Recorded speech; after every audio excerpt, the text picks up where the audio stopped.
So just hanging out here in downtown Portland, and I'm about to shut my computer down and start walking around. So this is going to be a short stream today. Basically what I wanted to cover was some of the thoughts that we've had around 1.0, because that's been something that we've been thinking about a lot more lately.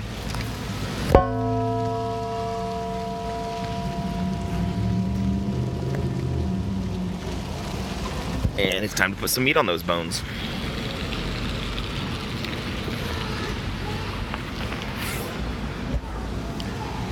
So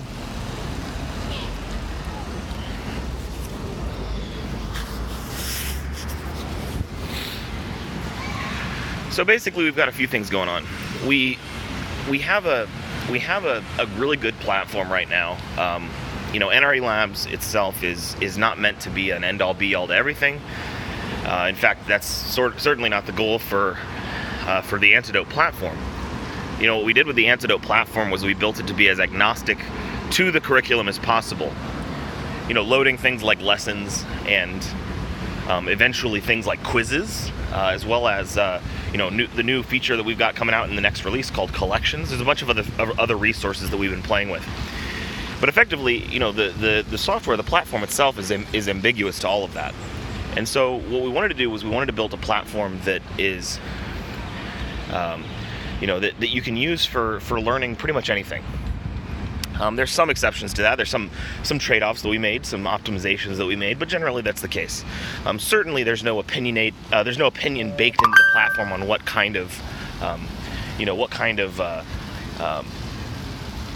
specific kind of curriculum you can teach. There's really, if there are any limitations, it's just a limitation of what the platform offers. So we've done that. And then of course NRE Labs is a specific curriculum that we've also built to feed into that platform, to teach network automation specifically. And we have a whole bunch of other guidelines around that. Things like, you can't make it all about sales pitches. If you have something to show, that's cool, you can show it. But make it about the value to the user. Make it about something that the users can, something that they can get out of it, on day one, without having to sort of buy into some sort of a grand vision for, what automation means to those of us that have a lot more experience.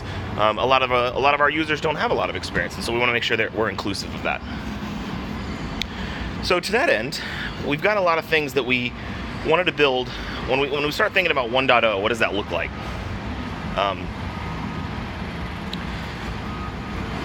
That's interesting. We have certainly a lot of capabilities thus far, but there's a lot of problems that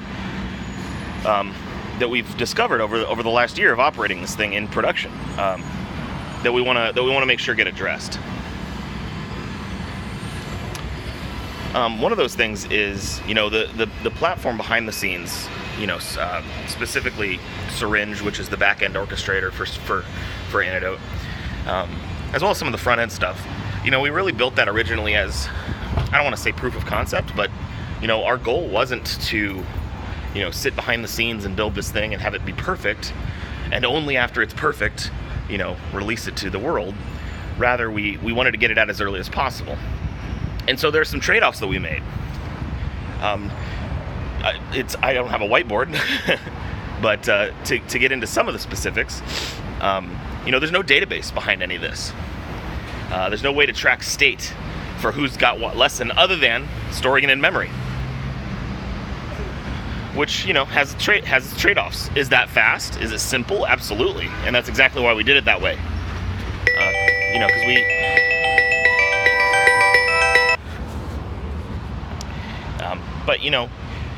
that also has its trade-offs. That means you have sort of essentially a single point of failure. So we're gonna start addressing that. We don't have necessarily any sort of design specifics around this, but I can tell you what we won't do. What we won't do is make this into some sort of a, you gotta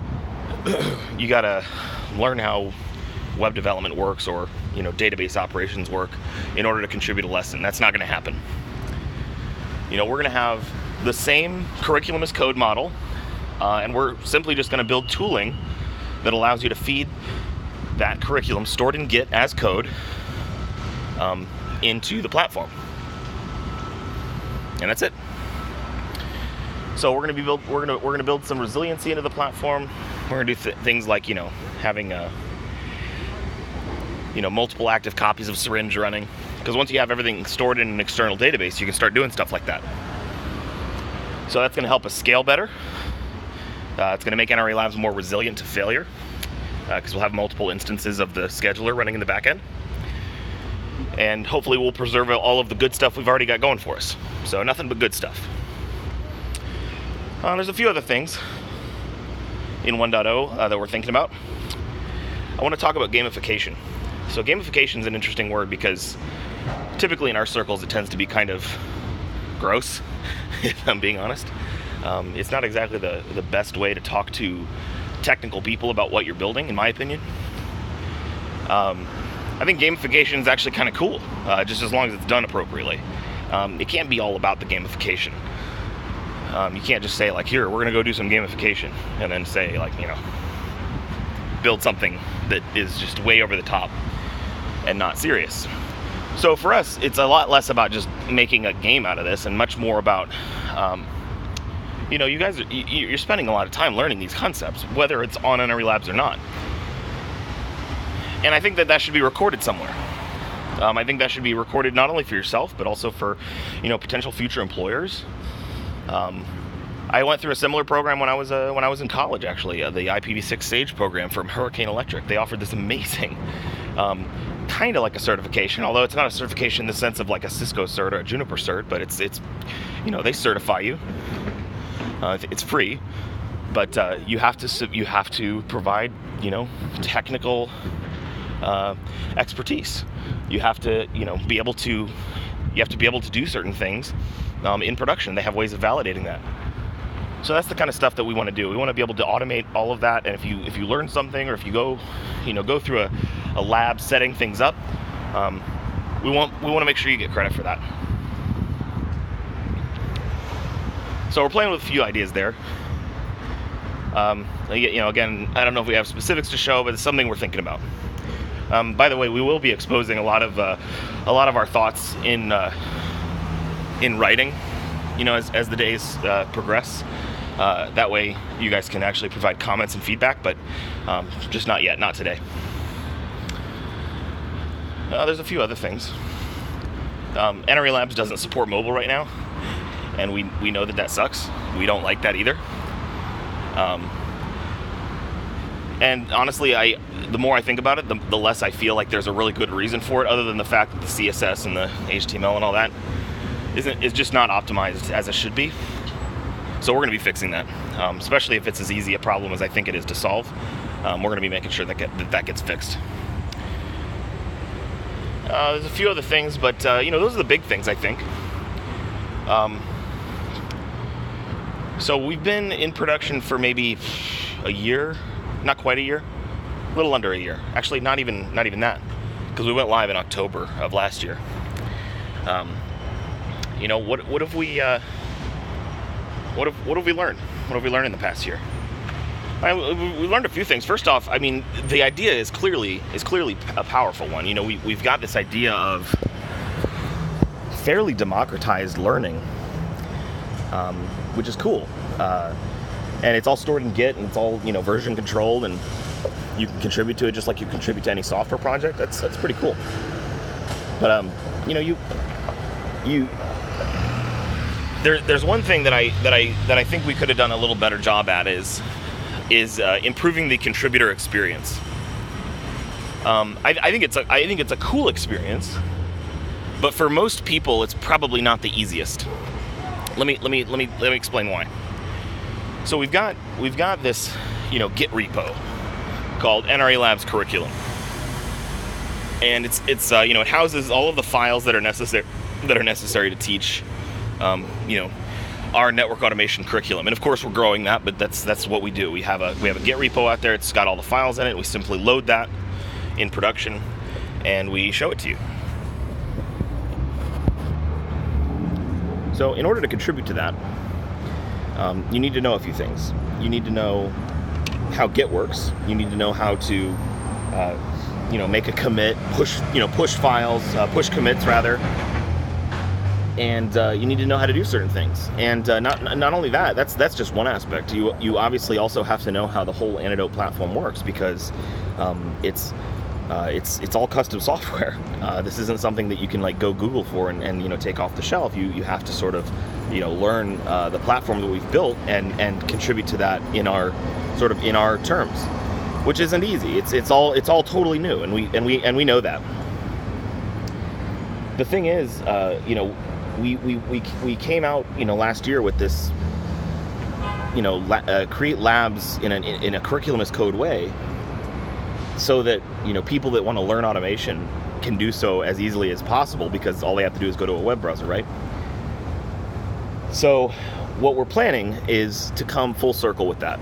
It's no longer acceptable for me personally. It's no longer acceptable for us to say, you know, we want to make things as easy as possible for the learner, but then do nothing for the contributor or the teacher in terms of improving the experience.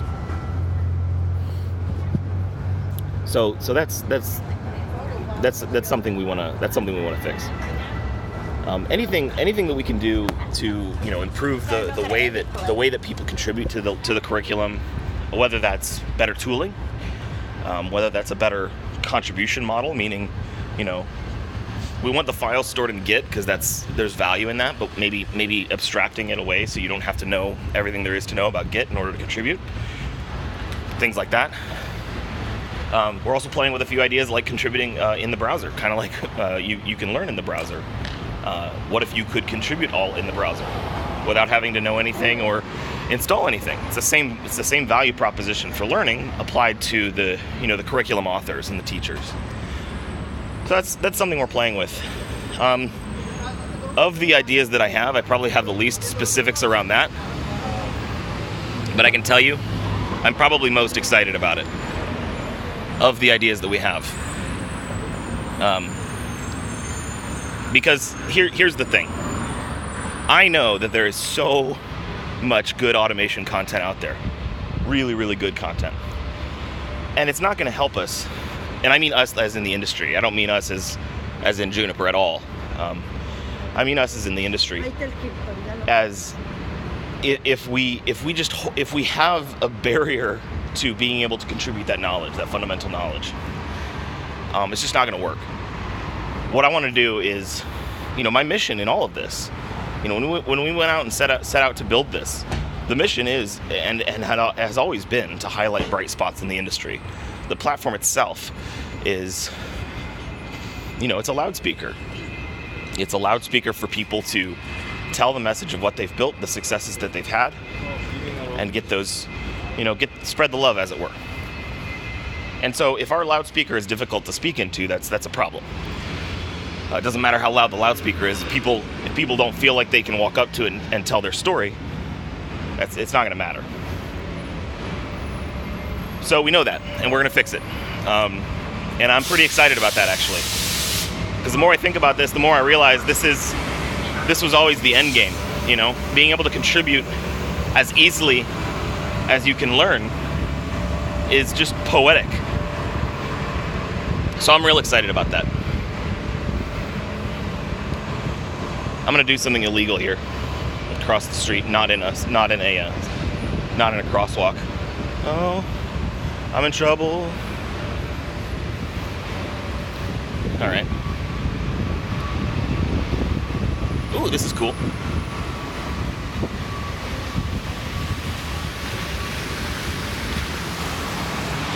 Might be a little noisy, but at least there's not a lot of people here. So those are some of the loose thoughts that I have around this. You know, we're going to be doing a lot in the near future to take action on this. Just like everything else, this isn't going to be something that, you know, 1.0 isn't going to be something that we sort of sit behind the scenes and plan ourselves and you know, build ourselves. Like that's not gonna work for us. In fact, we were kind of self-conscious about doing that before we ever launched, because, you know, we wanted to make sure that this was something that was truly useful to the community. But so that's exactly the reason we launched, you know, as early as possible, making the trade-offs we did, because we wanted to get it into the community's hands. So similarly, for 1.0, when we talk about solving a lot of the problems that we've seen over the past year, such as the contributor model, the fact that syringe is effectively a single point of failure, when we're looking at solving these problems, what we're going to be doing is we're going to be first off publishing all of the 1.0 design documentation, the plan for like when certain features are planning to be implemented. We're going to continue to do this, specific release planning. So whenever we know whenever we have an upcoming release, like right now, the next release is 0.4.0. And if you go to GitHub on the NRA Learning organization, you'll be able to see the full plan where we have issues triaged of things that we want to implement and things like that. But if you want to see the broader plan, we're going to have a doc that you can always go to say, oh, cool, so here's the road to 1.0, due to be released in October of 2019. Where are we on that road? Where are we on the path to 1.0 in that time frame? So, we're going to be publishing all of that. We're going to make sure that you guys, you all have a chance to contribute to the roadmap, that you have a way to share the opinions of where of where you think the project should go and the usefulness that it should have. We've already got a lot of people providing feedback, and we're incorporating that feedback into the plan. For instance, there was a guy that popped up on the chat just a few days ago, actually, with all kinds of really cool ideas. And we wouldn't have thought about it. We're only, Derek and I are only two guys. We're not going to think of everything there is, certainly. So we actively want this. We want people to provide their feedback and to provide ideas, because without you guys, we're not going to have as effective of a project as we can. And Derek's and I, the goal for Derek and I has always been to build something useful for the community. So it doesn't serve anybody, including us, to just go build this behind the scenes. We're going to make sure everybody has a way to provide input.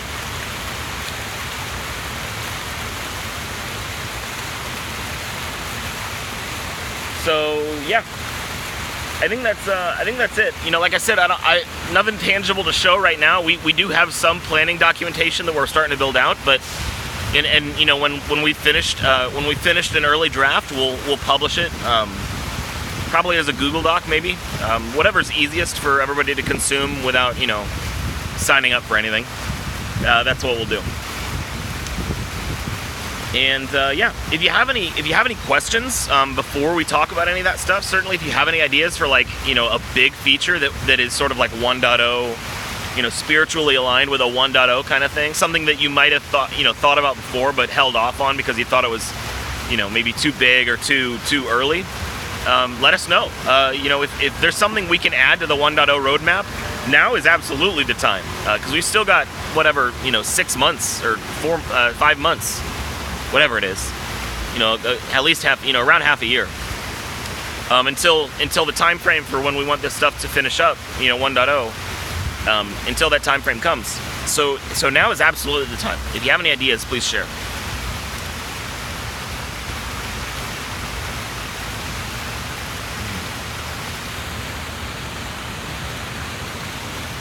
And so I think that's it. Thanks for bearing with me this morning. This is pretty informal, but hopefully it was of value. Hopefully you could hear me. I'm only on my phone right now, so it's not as if I can see the stream quality from here. I'm just talking into this as loudly as possible so I can make sure that it works. Next week, hopefully, we'll be back in our traditional office setting where we got proper microphones and not noisy naked people fountains behind us. But until then, keep it real and let us know. Let us know for how we're doing and how we can do better, because this is something that we're very passionate about building something that's truly useful to the community. So it's nothing without your input. Full stop. And I mean that. All right. Thanks, everybody.